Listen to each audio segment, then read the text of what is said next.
Welcome back to Birds of a Feather. This is episode 16 of your daily Baltimore sports podcast, and today we are going to be talking about the Orioles game that ended a little bit ago. Very unfortunate game once again for the Orioles. The struggles just do continue for them. So we're going to be talking about that and recapping the Orioles game, and also talking about some Ravens stuff as well. So yeah, let's just get right into it. Going over the Orioles game, the Orioles lose the series opener to the Guardians 6-3, and the Orioles record now moves to 6-10 on the year. Very disappointing. Very, very disappointing. That's just the one word that I can use to describe this Orioles season as a whole so far. Is disappointing. So obviously, you look at the Orioles, they lose 6-3. Surprise, surprise, the pitcher of today's game was Charlie Morton, who is now 0-4 on the year. We're going to start off with the pitching today before we go to the offense. So Charlie Morton was the pitcher today. He is now 0-4 on the year in his 4 starts he's had as an Oriole. And he gets through 5 innings, gives up 7 hits, 5 runs, 3 walks, 2 strikeouts, and a home run on an 88 pitch count, and his ERA now sits at an 8.84. He's been playing horrible, and there's no there's no sugarcoating it. There's no other way around it. Charlie Morton has been so far through the first almost 3 weeks of the MLB season, and in his first 4 starts, he has been a complete liability to this Orioles team, and you just cannot keep having someone like this take the mound every 5 days. You just cannot have that happen. You're not going to win games when you're consistently giving up 4 to 5 to 6 to 7 runs a game. You're just not going to win unless your offense is going out there and putting up 7 to 8 to 9 runs a game to be able to compete with the other team. You're just not going to win, and it's unfortunate that things have lined up like this. All you can really do is look back at and look at the Orioles' decisions in the offseason to not go out and be aggressive and sign a true ace. Instead, they settle for Charlie Morton and Tomoyuki Sugano instead of going out and signing an ace. And then they also lose Zach Eflin, who is their best pitcher going into the year, while they also have the other 2 best pitchers on the IL. So this Orioles pitching staff is a complete disaster. They showed a stat during the game that the Orioles, in terms of the American League starting pitcher, all the American League, all the starting pitchers for the American League throughout the season so far, the Orioles rank last in every single category. Last in ERA, last in strikeouts, last in home runs given up, last in walks. Technically first in walks, first in home runs given up, total runs, ERA, innings pitched, strikeouts. They're just last in every single category because this has been a disaster, and a lot of people can maybe see this coming. Obviously, you look at this Orioles pitching staff going into the year, and it was a very, very big concern. And unfortunately, all of our biggest fears going into the year have come true. And they are very much in full fruition and on full display here to start the year, which is the Orioles starting pitching has been a complete disaster. But going to the bullpen, Cionel Perez comes in after Charlie Morton. 1.1 innings pitched, gives up 3 hits, a run on a 19 pitch count, gives up 3 hits and a run. His ERA still is at a 14.2. So Cionel Perez obviously has been horrible this year as well. Then we have the new Oriole who actually made his debut today. His name is Scott Blewett. So obviously if you look at the last name, Scott Blewett, you can make your own assumptions there. But Scott Blewett, 1.2 innings pitched, gives up a hit, and also gets 2 strikeouts in a 29 pitch count. So it was nice to see him almost get through 2 innings. Obviously, hopefully this guy can be a pretty just good player for the bullpen. Hopefully he can just come out there and just do his thing for the bullpen. Matt Bowman goes 1 inning, 0 hits, 0 runs, 0 walks. He does his thing. Matt Bowman has been great this year. He's been one of the few positives with this team this year. But going up to the offense, because it was looking really bad throughout the first 6 innings. They didn't get their first hit until the 5th inning, and they didn't actually score a run until the 7th inning. So through the first 6 innings, this team looked completely dead because by the time it was going into the 7th inning, this game was 6-0.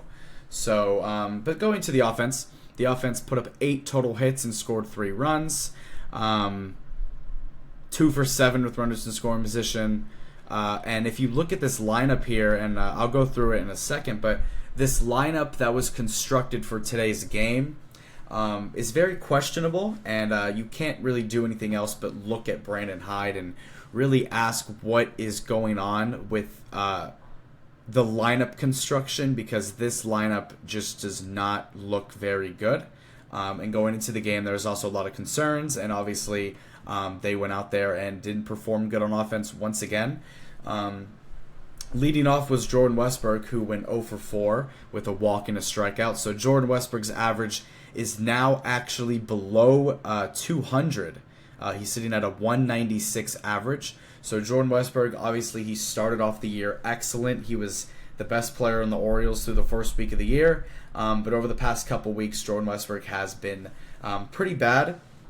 So I don't really know why you would go out there and have someone who's been struggling like Jordan Westburg has. I don't really know why you'd have him be leading off. But what do I know? Brandon Hyde is the one making those decisions. Adley Rutschman, 0 for 5 with 2 strikeouts. He's been a little bit up and down all year. This is actually the first game that he hasn't gotten on base this year. He was on a big on-base streak, but that has been broken tonight. Adley's average sits at a 237. Tyler O'Neill, 0 for 4, 2 strikeouts. And I just want to say this real quick. So the lineup today that Brandon Hyde constructed for today's game, you look at the 1, 2, and 3 hitters in this lineup, who obviously are supposed to be the hitters that you trust the most.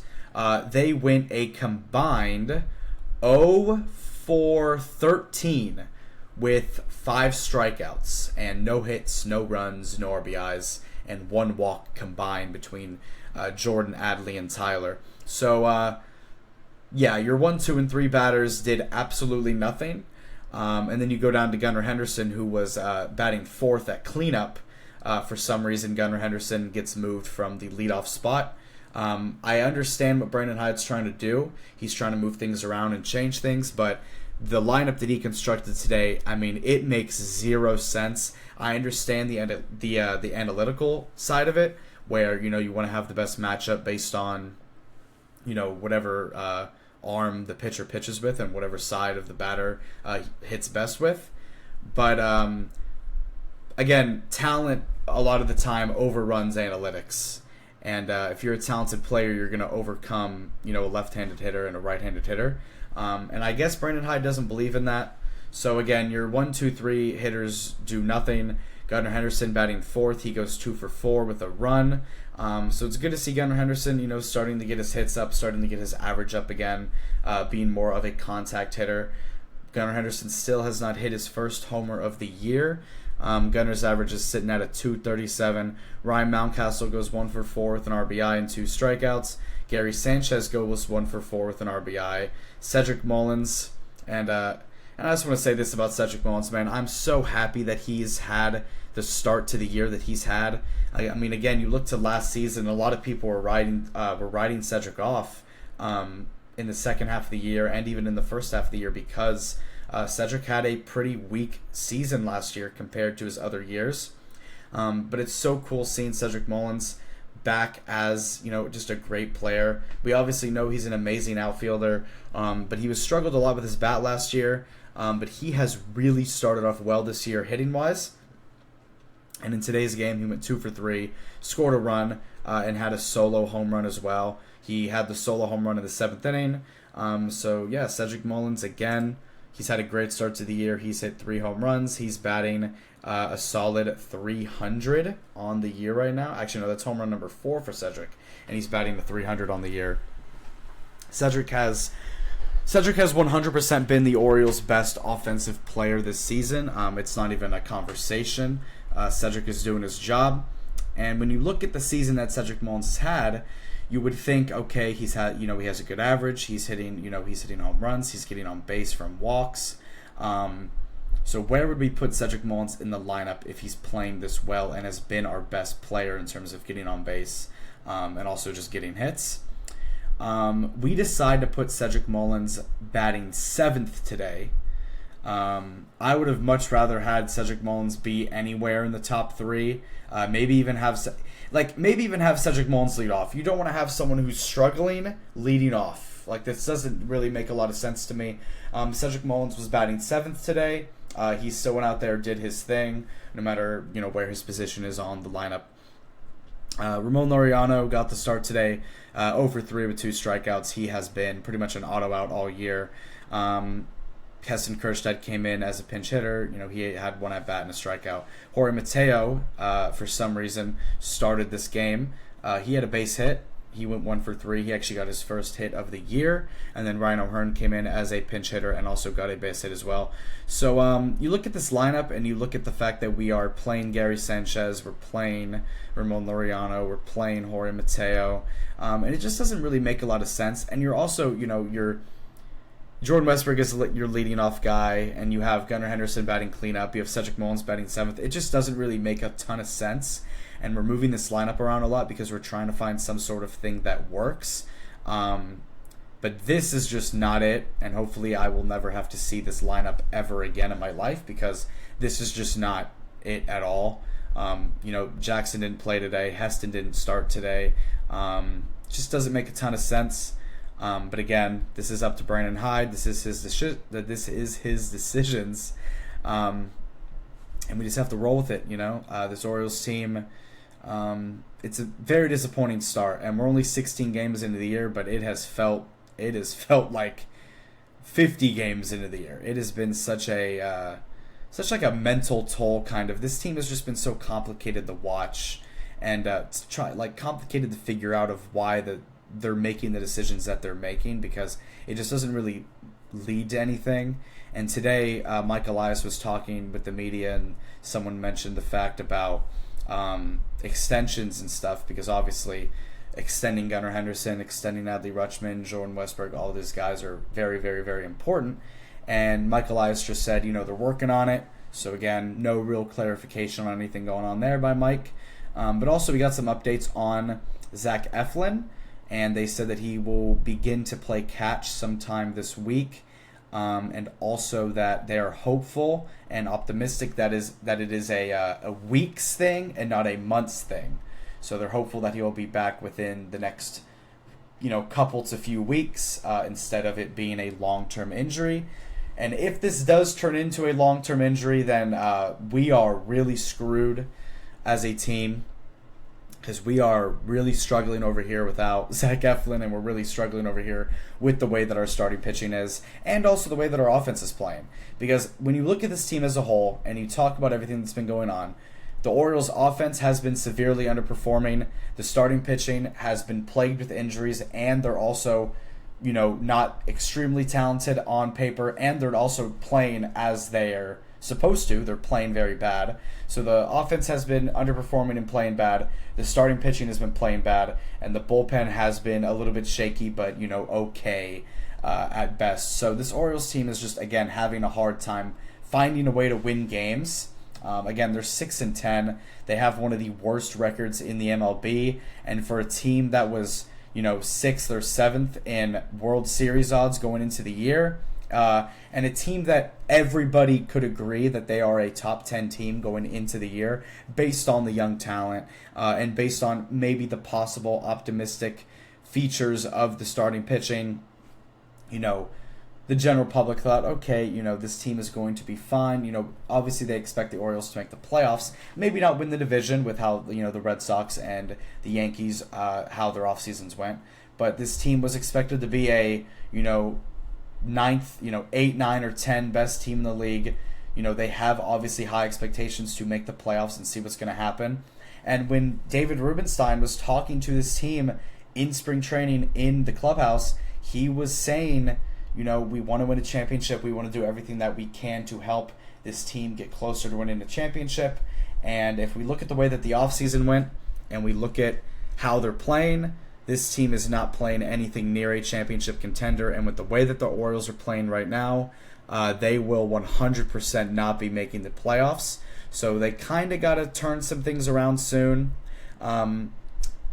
Tomorrow, this Thursday will be 3 weeks officially into the MLB season, and the Orioles still really have no identity, and they also have no consistency within the way that their team is playing. So it's just really unfortunate to see the Orioles do this, because it's one of those things where going into the year, obviously you're super optimistic that this team can be good, and obviously you're looking at all the positives with the offense and the development and all this stuff, and you're looking at the pitching and saying, okay, the bullpen can be solid, and hopefully the starting pitching can hold up and do well. But it's like deep down inside, you knew that there was something off about this team. And I mean, you look at the way that this offseason went, and you look at the way that this team is constructed, and something was just off with this team. The way that they were acting in spring training, they just didn't really feel like a connected group. And maybe that's spilling over and pouring over into the team's performance right now. But I'm not very sure. I'm not too sure about the entire situation on how really things are going deep inside the clubhouse and how people are acting behind the scenes and stuff like that. But all I know is that this team is struggling, and they really do need to find a way to figure it out, because it's very concerning the way that the Orioles are playing, and I'm just extremely disappointed, as so should every Orioles fan be. But going and looking real quick at the game tomorrow, again, it's going to be Orioles Guardians, and the pitchers for tomorrow's game are going to be Gavin Williams versus Dean Kramer. Gavin Williams, this year, he's 1-0 with a 3.46 ERA, a 1.3 WHIP, 13 innings pitched, 12 hits, 14 strikeouts, 6 walks, and a home run. So he's had a pretty solid year. Nothing too amazing, but also nothing horrible. But when we go look at Dean Kramer, he is 1-2 on the year with an 8.1 ERA, a 1.67 WHIP, 14 innings, 21 hits, 11 strikeouts, 3 walks, and 4 home runs. That's within Dean Kramer's first 3 starts of the year. So again, Dean Kramer is another one of those starting pitchers that have been struggling.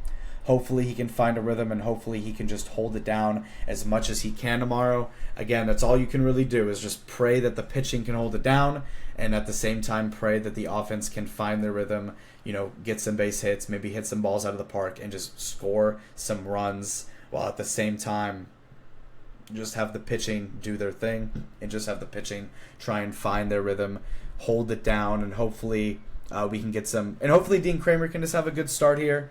And he can just kind of move along, and maybe that'll start something to Dean Kramer, where he can have a really good month of May and end of April. So yeah, Dean Kramer's pitching tomorrow. Going into this game, all you can really look at is, again, Dean Kramer holding it down, looking at the offense to find consistency and rhythm. And that's about it. Just go out there and get a win. That's all they gotta go. That's all they gotta go do. If the Orioles win this game tomorrow, they will be tied 1-1 on the series, and then they'll have a rubber match on Thursday. And then if they lose this game, then they will have officially lost another series on the season. And even if they win Game 3, it won't matter, because they would have already lost the series. So, again, all that you can really hope for the Orioles is that they can go out here tomorrow and just get a win, find some consistency, get some energy back into the crowd, because the crowd is a little dead, obviously, just because of the way that they've been playing. So hopefully the Orioles can find some consistency, find some rhythm, find some energy and everything like that, bundle it all together, and then come out here with a win, man. This team needs to get back on its winning ways, because right now, if they, go on a little, 4-6 or 3-7 stretch over their next 10 games, they're going to be sitting in a very, very bad position early on in the year, especially when you look at this division and how you would expect that the American League East is going to be very competitive, which it is, especially in recent years, with the Orioles being good and the Yankees being good and the Rays and Blue Jays and Red Sox being solid. It has been a very competitive and good division, and the Orioles falling to a bad record early on is not very ideal when they look at the fact that they're trying to compete and make the playoffs at this point. But if we go and do look at the American League East, we're doing a little update here. The Yankees are first at 10-7. The Blue Jays are second at 10-8. The Red Sox are third at 9-10. The Rays are fourth at 8-9. And the Orioles sit in last at 6-10. And they are 3.5 games back of being first. They have scored the least amount of runs in the division, and they've also given up the third most runs in the division. The Orioles are 3-10 in their last 3-7 in their last 10 games. They've lost 2 in a row. Hopefully they can get back on their winning ways tomorrow. Again, it's let's go O's all day long. I love this team to death, man. But they're struggling right now. They're struggling pretty heavy right now, and they got to figure it out. Again, tomorrow we got Dean Kramer, and Thursday we've got Tomiyuki Sagano.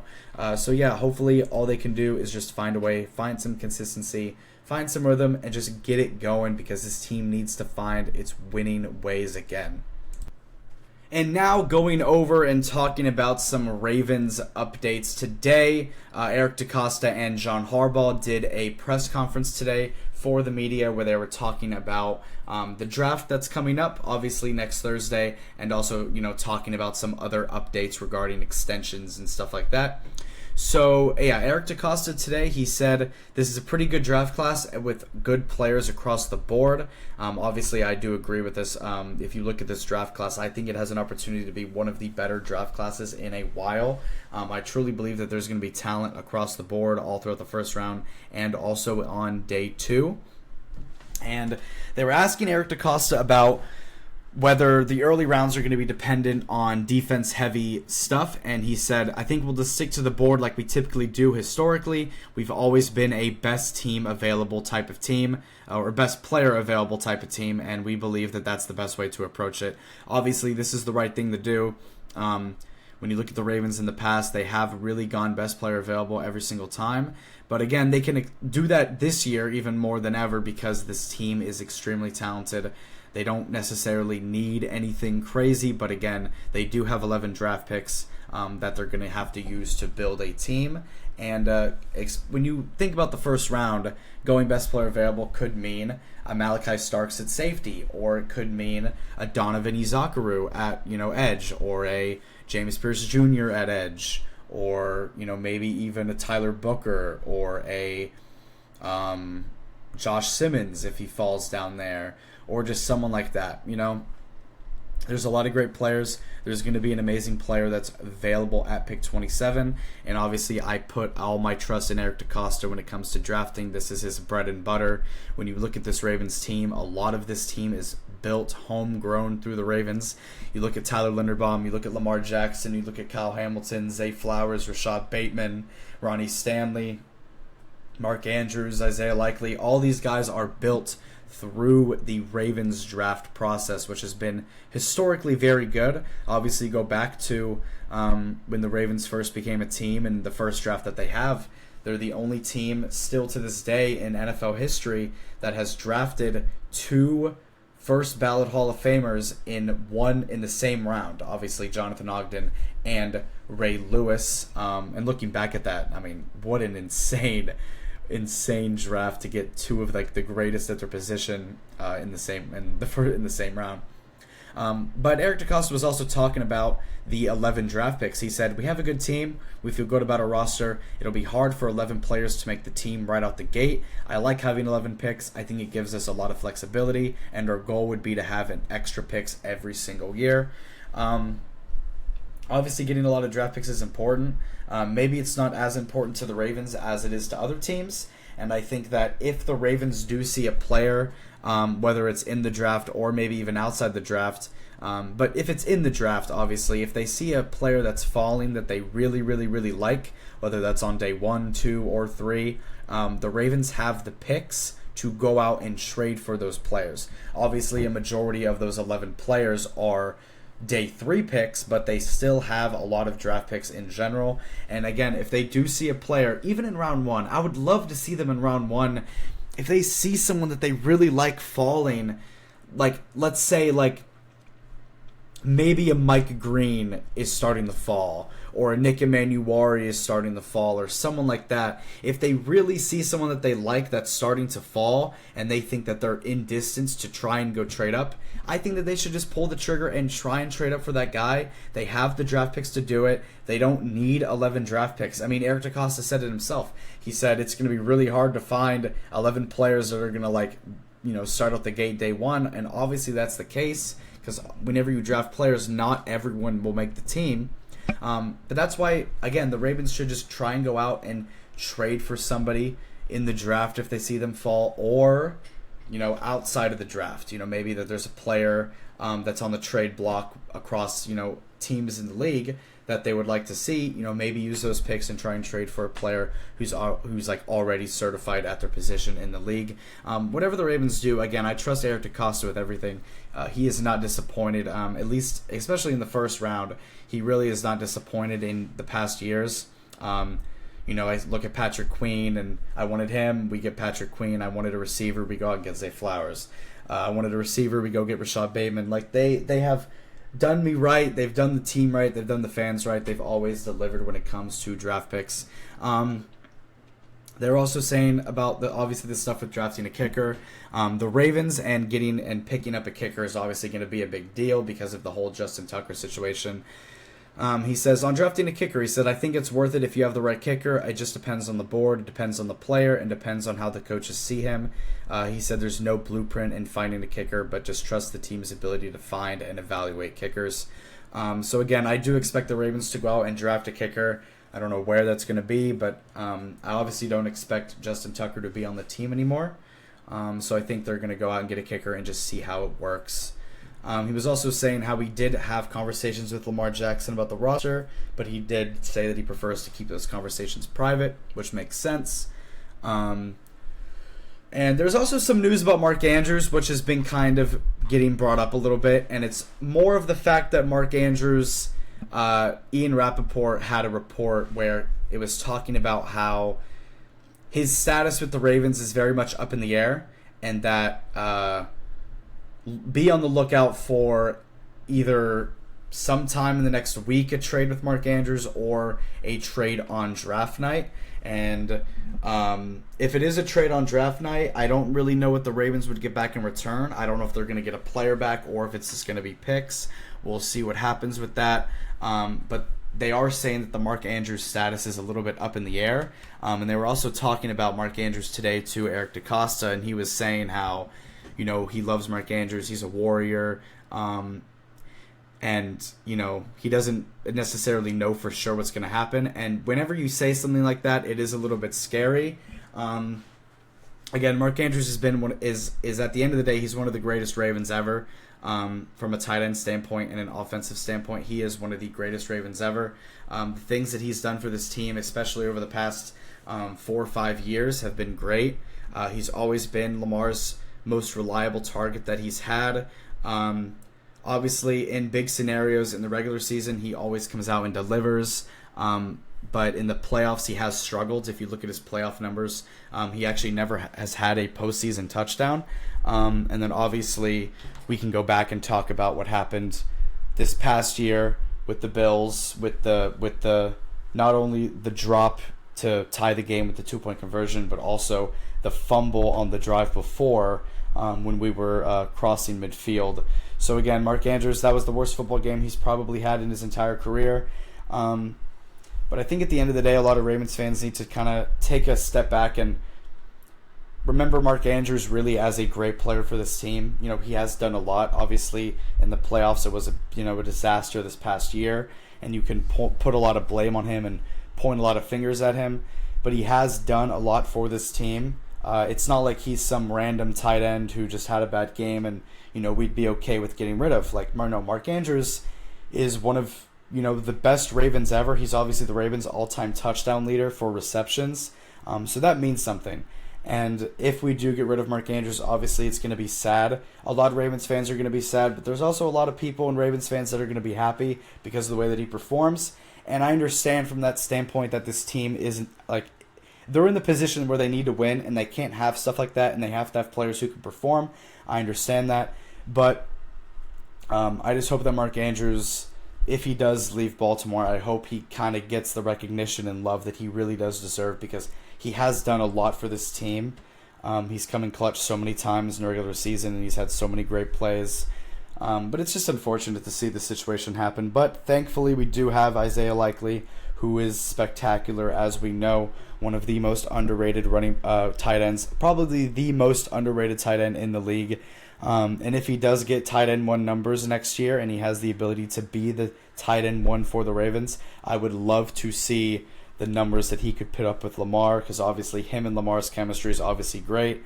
But yeah, so the Ravens, obviously the draft is next week. Very, very, very exciting. I'm so excited for the draft. The draft is, one of the best days of the year for sports, in my opinion, especially with the NFL, because they put on such a big deal with it, and make it, such a big deal, and it's so cool. And the event's just amazing, and I love it so much. But Ravens draft next week, obviously day 1 next Thursday, so we're almost exactly a week away actually from the draft. It's going to be really cool, going to be a lot of fun. We'll see what happens on draft night, obviously, but this was the last kind of pre-draft media speaking session that Eric DeCosta and John Harbaugh are going to have until probably after the draft, where they're going to talk about, the decisions behind picks and stuff like that. So, the Ravens obviously in a great position. The draft is soon. Very exciting, and there's a lot to look forward to with that. And thank you guys so much for tuning in to Birds of a Feather. Again, this is your daily Baltimore sports podcast. We'll be back again tomorrow with an episode talking about any possible Ravens news that comes up regarding the draft or whatever it is.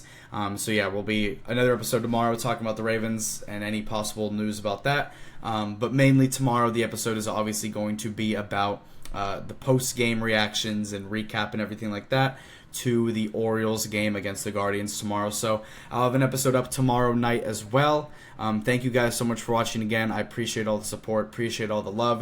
This has been a ton of fun for me. Sub up on YouTube if you like this content, and also follow up on Spotify. Wherever you're listening, appreciate all the support. Thank you guys so much for tuning in, and I'll see you guys tomorrow night. Y'all have a great one. Peace out.